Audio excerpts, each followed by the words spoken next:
welcome back to my channel. This is raraskpopspot. 안녕하세요 친구들. 내 채널에 다시 오신 것을 환영합니다. 이것은 raraskpopspot. And for today's video, we are doing a spoiler review for the K-drama Head Over Heels, or Kyonnuwa Sonyo, which I watched on Prime. I think it just finished airing recently, like on July 28th, I think is when the last episode came out in America anyway. So it is a fairly new drama. It is fairly fresh. I have just literally finished watching it as of last night, and we're just going to talk about it for today's video. In case the title of the video or telling you that this is going to be a spoiler chat is not enough, let this be your explicit disclaimer that I am about to spoil the heck out of this K-drama. If you don't want spoilers but you want to know should you watch it, yes, watch it. It was a great show. If you have not seen it and you want to watch it, if you are currently watching it but you are not finished with it yet, stop now. You can come back to this video after you've finished it. If you don't care about spoilers, join me. It will be fun and chaotic. From here on, we will be spoiling the shite out of this show. Let's get into it. First, I guess I should give you a brief overview of what Head Over Heels is about. Head Over Heels follows our main character, Song-ah. She is a high school student by day and a shaman by night. One night, when she's working as a shaman, Kyonnu walks into her shrine upside down, and that means that he's fated to die in 21 days. She falls in love with him at first sight and vows to do everything she can to change his fate and keep him from dying. So that is the premise. Okay, this might be the world's worst review video because the way we're gonna do this, as I was watching this show over the last 2 weeks, I would just take notes in the notes app of my phone, like as I was watching each episode or like right after I finished it, to just jot down my thoughts so that I could remember where in the season major plot points were happening. And the notes get progressively more chaotic and unhinged the longer that I watched the show. So we're just going to structure this video around my super chaotic notes, and we're just gonna go with that, and that's gonna be the video. Without further ado, episode 1, didn't love the insta-love trope. That's all I wrote for the first episode. And I do agree with that. Essentially, in the first episode, Song-ah literally falls in love with Kyonnu at first sight, just entirely because of his looks. And I am not a fan of the insta-love trope. I do not believe in love at first sight. Do I believe that souls could recognize each other at first sight? Sure, but love at first sight just based on physical appearance? Absolutely not. So I did not know if I was gonna love this drama based on the first episode. I thought that Song-ah in the first episode felt a little bit shallow, and I was like, is this about to be a waste of my time? Episode 2. Didn't expect Gyunyu's grandma to die. That was so sad. That was my main takeaway from the second episode. And I feel like it should have been more obvious because there were a couple of scenes of his grandma kind of like clutching her chest, seeming like she was in pain leading up to her death. But it really kind of just took me by surprise. I was like, yeah, they won't kill grandma. They did. They killed grandma. In episode 2. I was like, dang! So it was really sad, and I felt very bad for poor Kyonnu. I was like, ugh. The one person that he had in his life, and you're gonna take that away? 2 episodes in, I was like, why am I watching this? Episode 3. The fact that Archery and Kyonnu's new feelings for Song-ah drive away the suicide ghost made me cry. Episode 3, I feel like, is where things finally started to pick up a little bit. Kyonnu started developing feelings for Song-ah at the very end of the episode. And I really did love that his love for Archery returned. And I really loved that it was that and his newfound feelings for Song-ah that like drove the suicide ghost away. I thought that was super sweet. And then at the very end of that episode, when they do the high five and they like lock fingers on the roof of the school, I was like, ah, okay, all right, I'll stick around, I'll keep watching. Episode 4, where things finally start to get interesting because Kyonnu finally starts opening up. Love triangle with Jiho, miscommunication trope, with the dog ghost and the shaman bit at the very end. Beginning of a romance, finally understand why he hates shamans. When he sees Song-ah dancing with Yeonwoo at the end, I wanted to rip my hair out. This One feels more like me taking notes instead of kind of recapping the events of the episode. But I will say episode 4 is truly where I felt invested in the show as a whole. So it took 4 episodes before I was really like, okay, this is worth my time. I gotta figure out what happens next. So it did have a little bit of a slow start. But by episode 4, I was like, all right, we gotta see where this is going. Kyonu, after developing these feelings for Songa, he does finally start opening up a little bit more. His character kind of expands and becomes a little bit more dynamic. I feel like his character was like very flat for the first 3 episodes, like really not a lot of character development happening there. But he finally starts opening up. He forms this like little relationship, friendship kind of thing with Songa. He's opening up to Jiho. Jiho's like also joining this friend group, which turns into a love triangle, and I hate love triangles.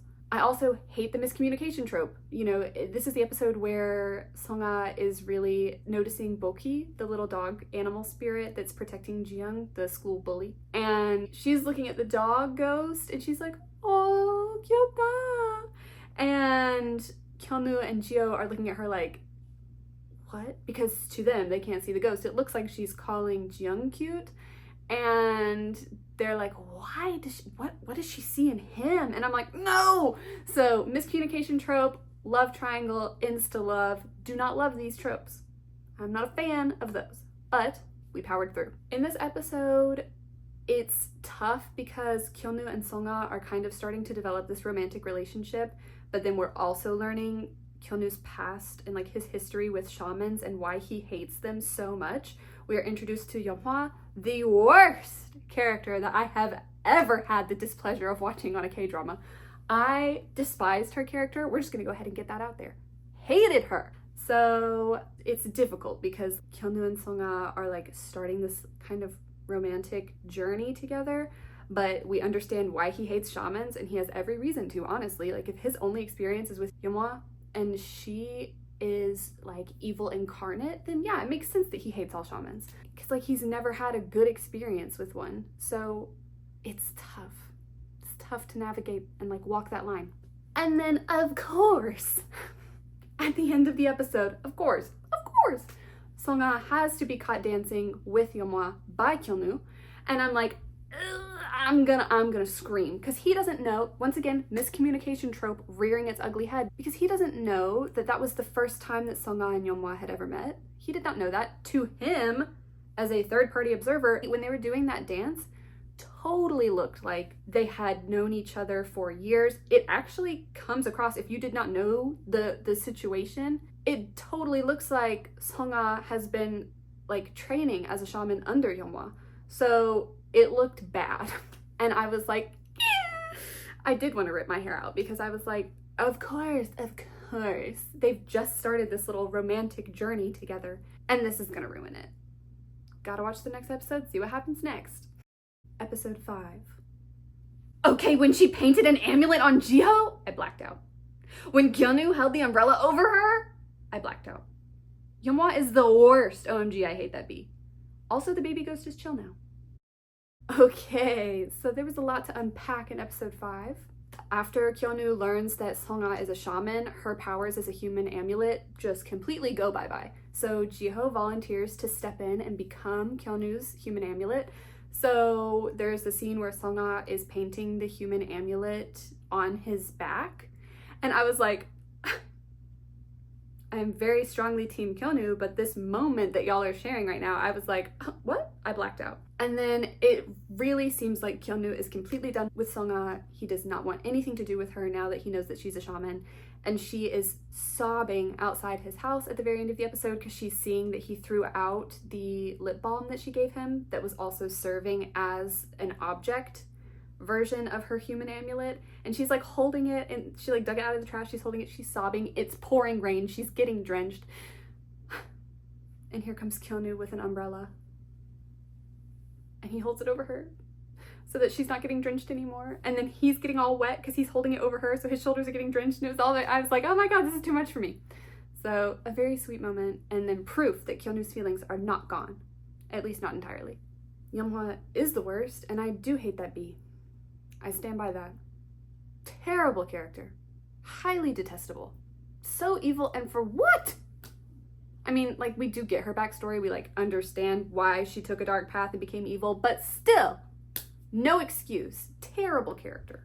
And I feel like the main plot of episode 5 was Songa trying to get the baby ghost to stop terrorizing Kyonu. So that's what I meant when I said the baby ghost is chill now. Songa does her shaman connecting of the dots. She finds the baby ghost's mother. She reunites them. And the baby ghost is no longer a concern or a threat to Kyonu. Episode 6. Bro, I know they didn't make it to the end of 21 days just for Kyonu to get possessed by an evil deity. I want my money back. What do you mean I'm 50% done and I have to finish the show now? All the Jiho Kyonu hugs were so funny and sweet though, OMG. Oh, and if I ever meet Hyunwoo in person, it's on site. I cannot express how angry I was at the end of episode 6 when they are literally 1 day away from the 21 days and Kyonu being free and able to live a good normal life just for him to get possessed by an evil deity. What do you mean? What was the point? Why would you do that? Why would you do that to viewers?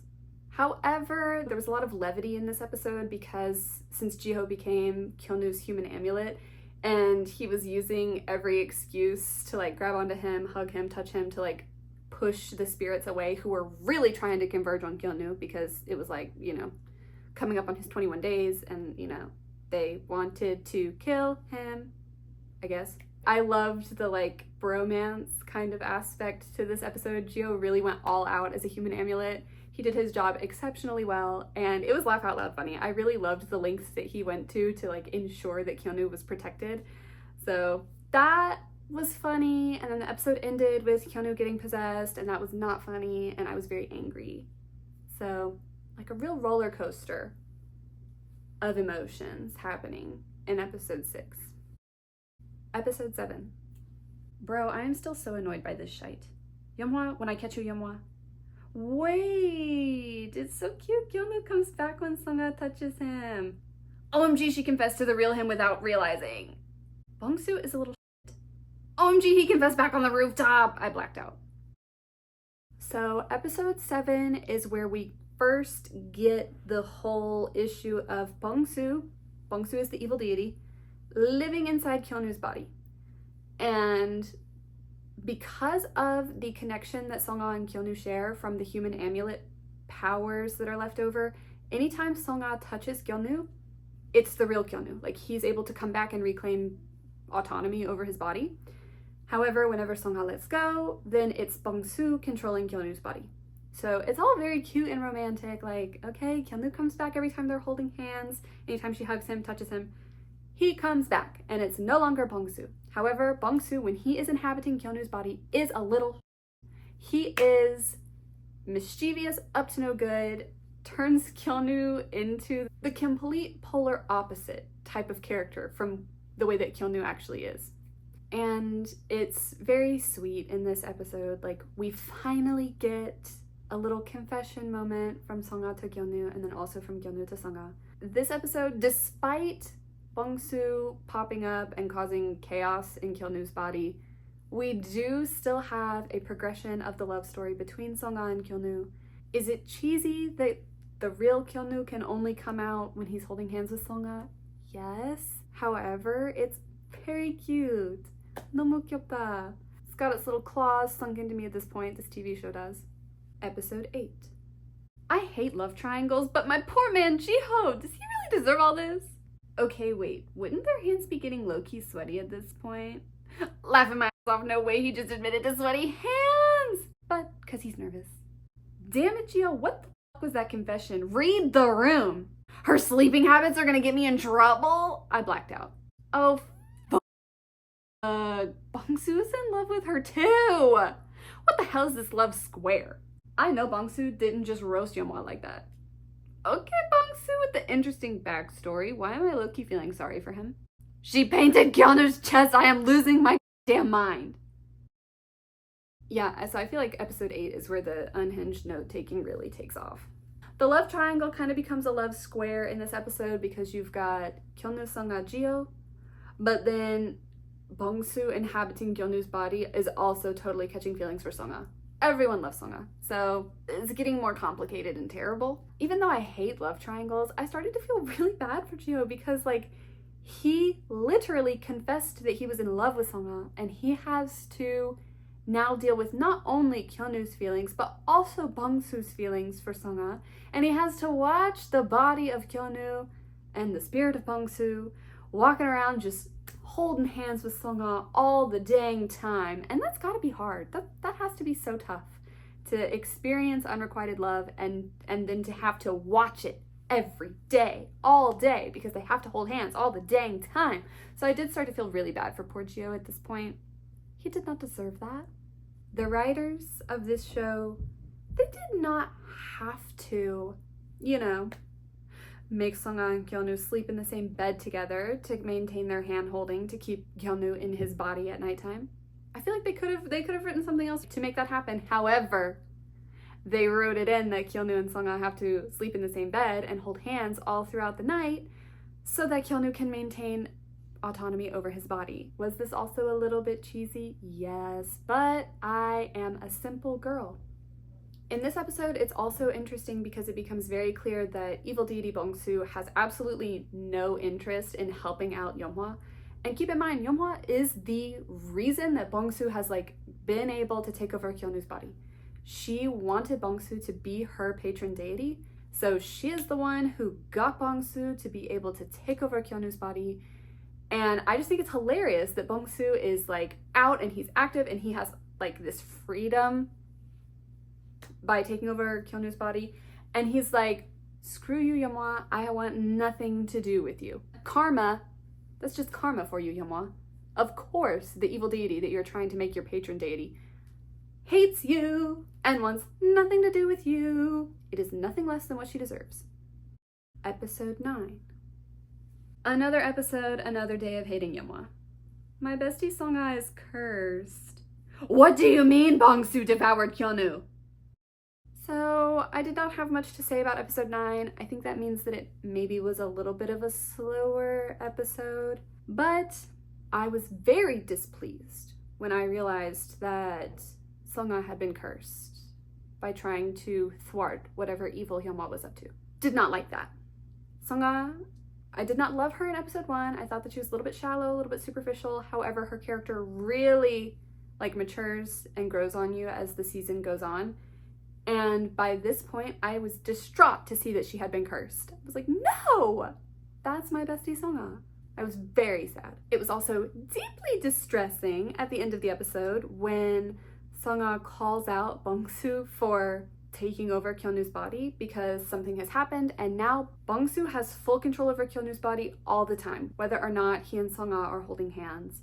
So something has happened, and now Bongsu just has complete free and total reign to control Kyunu's body. And Songa realizes this and calls him out, and he's like, Bongsu devoured Kyunu.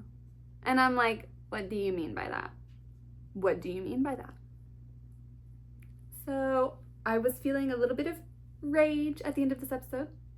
Episode 10. Yeonhwa, don't you ever get tired? I know Mother ain't saying to leave Bongsu inside Kyunu and try to understand him. Give me back Kyunu! Wait, why am I kinda emo over Bongsu's confession to Jio that he wants to stay with Songa? Boom's suicide ghost went away, I'm crying! Yo, give me back my Kyunu, I'm tired of this, Grandpa. Okay, damn it, this show does a good job of making me feel bad for poor Bongsu.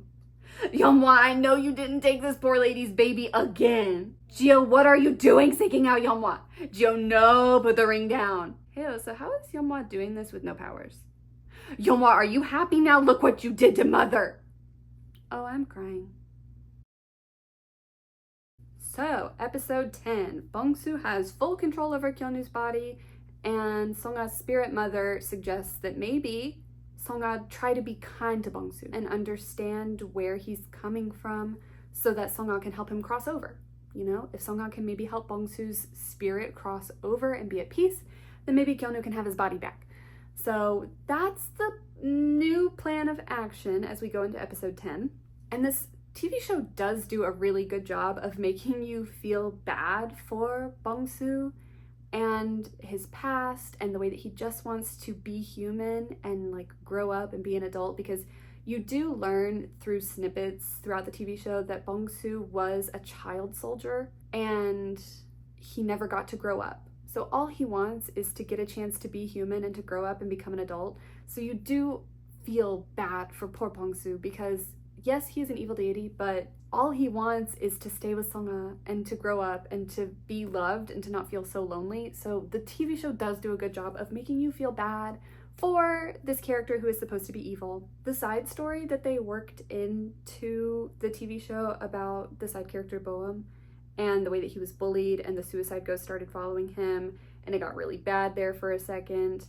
Bong-soo as Kyonu saves Boeum from his bullies that are from a different high school. Like they all went to the same middle school, but they go to different high schools. They used to be Boeum's bullies. They show back up. They're bullying him again. Bong-soo as Kyonu saves Boeum, and the bullies from the high school that they go to, Ji-young and his friends, they also show up. Boeum's best friend is there, and like they all show up and save Boeum from his bullies, and that ultimately drives the suicide ghost away. It's very heartwarming. This is also the point where the school bullies kind of like become part of the friend group that is going on. You know, you've got obviously the main trio of Sung-ah, Kyonu, and Jio, but you also have a few other characters from their class who have come together to form this big friend group. You know, like the bully Ji-young and his two friends, and then you have Do-young, who was part of their class project group, and also the class president. I think her name was Heri, if I'm remembering correctly. That could be a little bit wrong.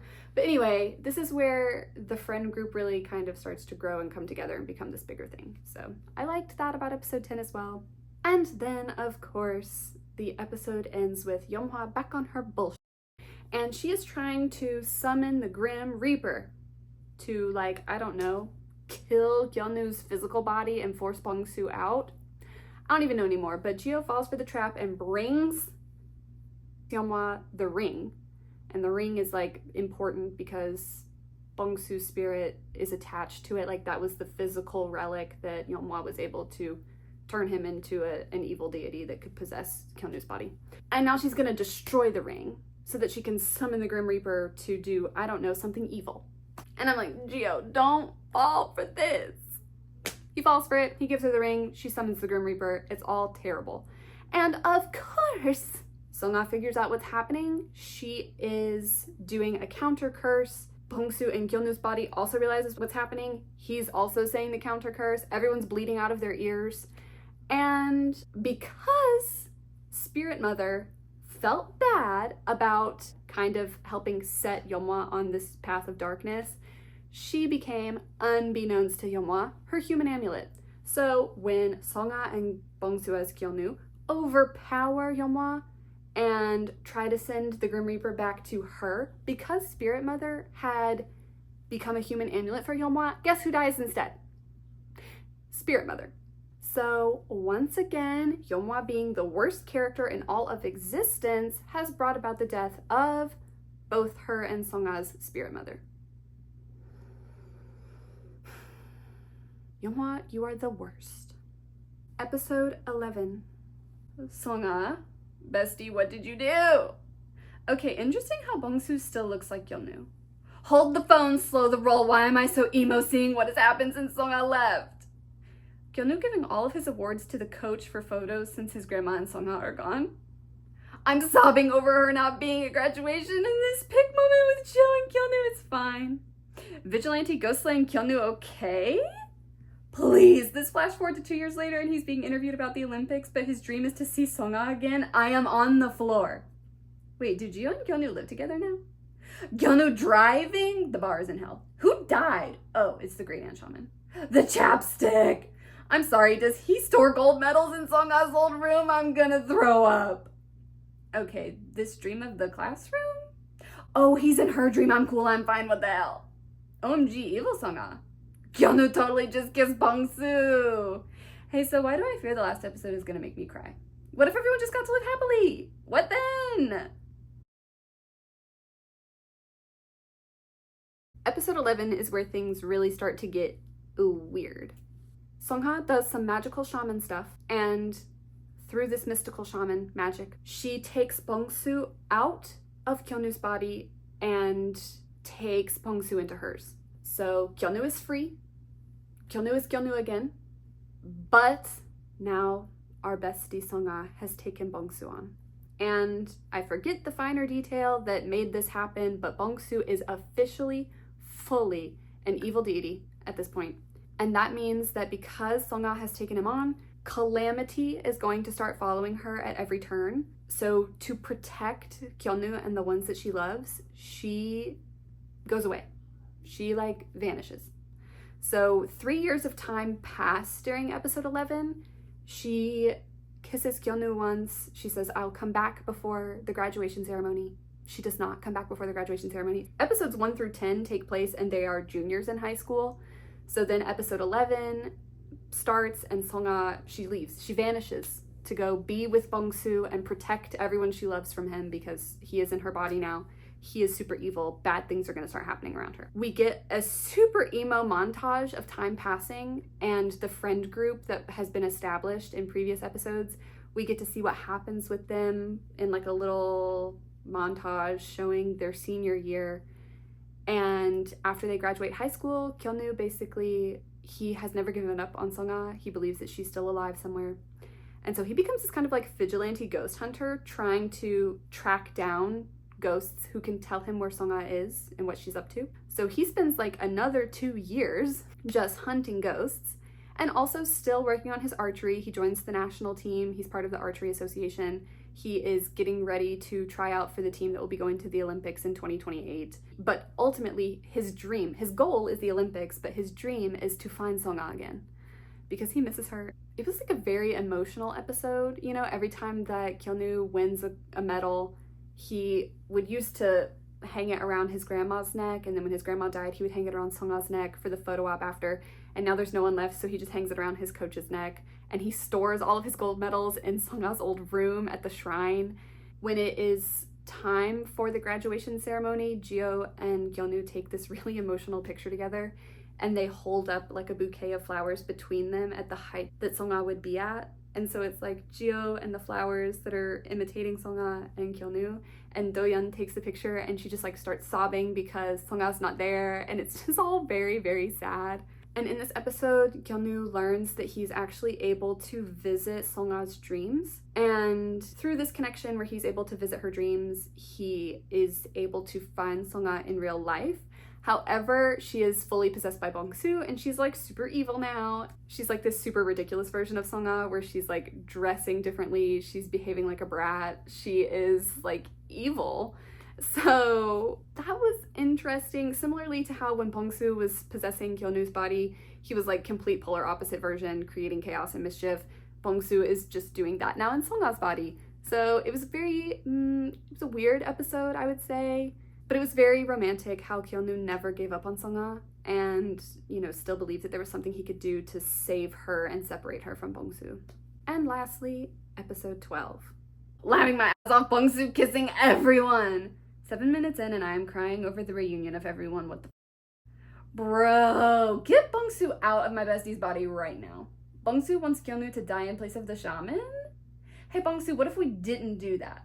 What the Now Bongsu is back in Gyeonu's body? Can Songa and Gyeonu just make it out of your life, please?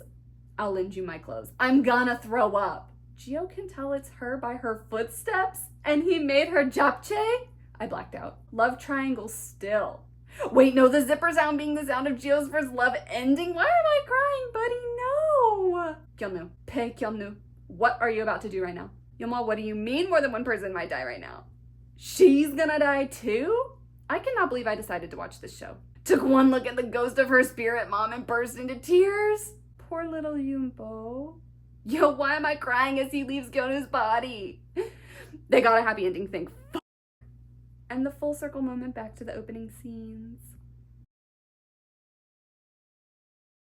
Okay, so episode 12, everything is finally reaching a resolution point. Songa is back, but she is still possessed by Bongsu. In this episode, the whole group of friends from high school, aside from Gyeonu and Jio, Doyeon, Heri, Jiyoung, Boeum, and his best friend, like all of the side characters who were part of the high school friend group, they learn that Songa is back, and they all show up, and there's this like really emotional reunion moment where they all should just like descend upon Gyeonu's house, and they're having like a campfire together outside, and it's just like everyone's so happy that Songa is back. And Bongsu as Songa starts crying because he knows how much she has missed her friends. And he's like, it should be her here with them, like not me. So it's very emotional and shows that Bongsu has feelings and emotions. He's not just an evil deity. Bongsu understands at this point that Songa's physical body is breaking apart because she cannot continue to be the vessel for Bongsu, but she also won't let him go because she feels like it's her job to continue protecting the world from him. So Bongsu in Songa's body goes to Kyonu and he's like, please, like, let me jump into your body and then you die in place of the shaman. Like, I can't be released until the vessel that I'm living in dies, but I don't want it to be her because Bongsu loves her too. So he's like begging Kyonu, he's like, let me come back into your body and then you die instead of her. And Kyonu, because he's in love with Songa, he's like, yes, okay, I will do this for her. So just the way that Songa did some kind of mystical shaman kiss magic and took Bongsu out of Kyonu and into her, Kyonu goes to Songa in her dream and kisses her in the dream, and somehow magic shaman kiss sucks Bongsu out of her body and back into his. And he contacts Yeonhwa and he's like, yo, I got Bongsu. You can kill me now. Like, you can kill me. You've always wanted to kill me anyway. You kill me, we free Bongsu, we save Songa, everyone gets what they want. Except for viewers, because we don't want Kyonu to die. And I guess in some form of a redemption arc, Yeonhwa reveals that when she exorcises Bongsu from Kyonu's body, it's going to kill her as well. And I'm like, right. I don't know if that's supposed to make me feel bad for your character. Unfortunately, I still hate you. So anyway, Yeonhwa is trying to exorcise Bongsu from Kyonu's body, and the flower master learns what Yeonhwa is going to do, and he goes to try to stop her or save her from herself. Songa wakes up, she learns what's happening, she goes back to the shrine and begs her fairy god patron deity to come back to her, and her patron fairy god does come back to her, along with the ghost of her spirit mother. I took one look at spirit mother and started sobbing. So Songa, now backed by the power of her fairy patron deity again, and with the support of her spirit mother, she meets the flower master at the place where Yeonhwa is trying to exorcise Bongsu from Kyonu, and she is able to, with her renewed power and her love for Kyonu and wanting to save him, she's able to successfully put a stop to everything. She saves both Yeonhwa and Kyonu, and she is able to exorcise Bongsu from Kyonu's body because they finally learn that Bongsu's name was Yunbo, and he was a student soldier who died alone years and years and years ago. And by learning his name and kind of remembering who he was, it somehow sets him free, I guess. And so we actually see the little spirit of Yunbo leaving Kyonu's body and like going into the light, and Songa has helped him finally find peace and cross over. So it was all very emotional. Yunbo, it's hard to not call him Bongsu, but Yunbo getting to finally cross over and find peace. Yeonhwa, I guess she's just going on her own. She's no longer evil, but I think she knows that she has done a lot of wrong and she has no place here with Songa as a shaman anymore. She has to go kind of make her own new life. Songa has her powers back as a shaman. Kyonu is free. Everyone is happy. We do get a happily ever after sort of moment. Songa becomes a full-time shaman, and Kyonu does qualify for the Olympics at the end for the 2028 games in LA, and it is just a very nice ending to the show, I would say. And it was very funny because the very, very opening scenes of the show are Songa trying to exorcise an evil spirit from a human, and she's like, I really need you to cross over in the next 10 minutes because I'm gonna be late for my midterm.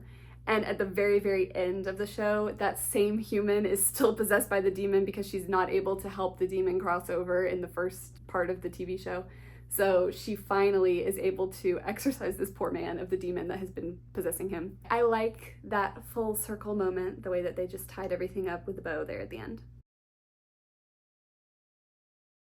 Okay, so that was very chaotic, but those were all of my thoughts that I had about Head Over Heels on an individual episode level. My overall thoughts, my key takeaways after watching it. I do think that it was slow in the beginning. I didn't feel fully invested in the TV show until about 4 episodes in, so I do think that it has a little bit of a slow start. I did love the way that archery stayed a consistent plot point throughout the TV show.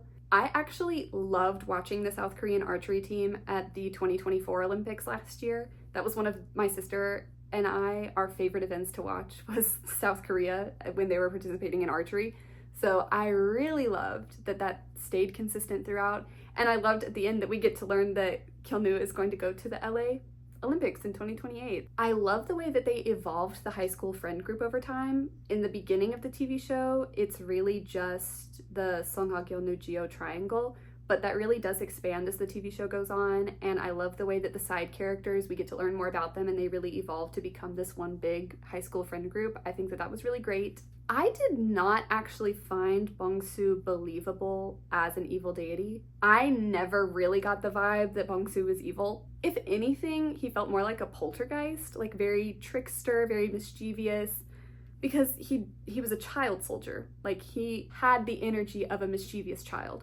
So I felt like if they really wanted Bong-soo to be an evil deity, they did not really hit that mark, in my opinion, for me anyway, as I was viewing it. I think that choosing to make Bong-soo the ghost of a child soldier was not the right vessel to make him seem like an evil spirit. To me, he really just felt like a trickster god or something. I also wish that Yeonhwa had a larger redemption arc, because the very last scene that she's in, Kyunwoo goes up to her as she's walking away and wants to know what her real name is, so that if he sees her in the future, he can call her by her real name and not by Yeonhwa. And she like goes to kind of reach out and maybe touch him on the side of the head, and he like flinches back, and she's like, see, your body can't lie. Your body still hates me, even though you're trying to be kind. You know, don't be kind to me just because you feel like it's what you should do when you still hate me. And similarly to Kyunwoo, like, she got a baby redemption arc, but I still feel like it didn't undo all of the terrible things that she did for the majority of the show. So I still don't care for Yeonhwa's character even at the end. And of course, I love the way that Sungha and Kyunwoo never gave up on each other, and that ultimately it was their connection and the love that they had for one another that won out in the end and ensured that they got a happily ever after. And yes, that is cheesy, but it's good. Like, it makes for good media. And I'm always going to enjoy a happily ever after. I am still scarred from watching Snowdrop. Thanks for asking. I'll never move on. And this is not like an overall takeaway, but I just thought that the Korean title is very cute. The Korean title of Head Over Heels is Kyunwoo와 Sonyo, which literally translates to Kyunwoo and the fairy, because Sungha's patron deity is the fairy god. So I thought that was cute. Anyway, once I got into the show and was fully invested in the characters and the storyline, I did really enjoy it. I think that it was a good fantasy mixed with romance, mixed with comedy, mixed with drama, and it was a very enjoyable drama. I feel like I would give it maybe like a 4 out of 5 stars, because it was good. Maybe that's like 3.5 rounded up to 4, I don't know. It's not my favorite drama that I've ever watched, but it was good. Like, I don't really have that much to complain about, so I would recommend it. Okay, I think that is it for today's video. Thank you so much for watching and listening to my unhinged yapping about this TV show to the end if you are still here. And please remember to like and subscribe if you enjoyed this video, and let me know in the comments if you have watched this show, what were your thoughts about it. I would love to hear what other people think about this show if you have also watched it.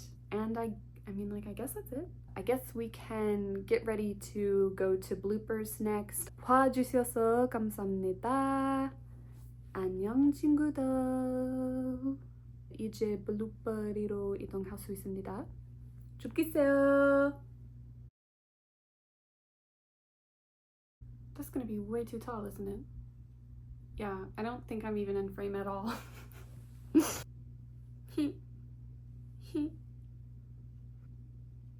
Out of self-consciousness.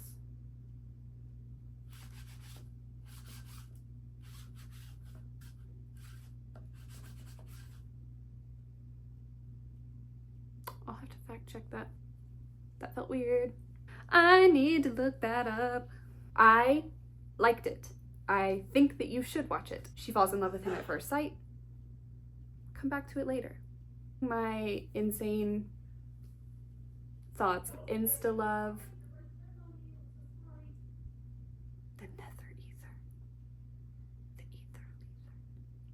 Wow, where did my voice go? I could do like this. No, that's really hard. And I am him and where he's coming from. Hello? Gio is there, and is Gio there? Maybe Gio's not there. Head over heels, that's what it's about. If you did not know and weren't aware.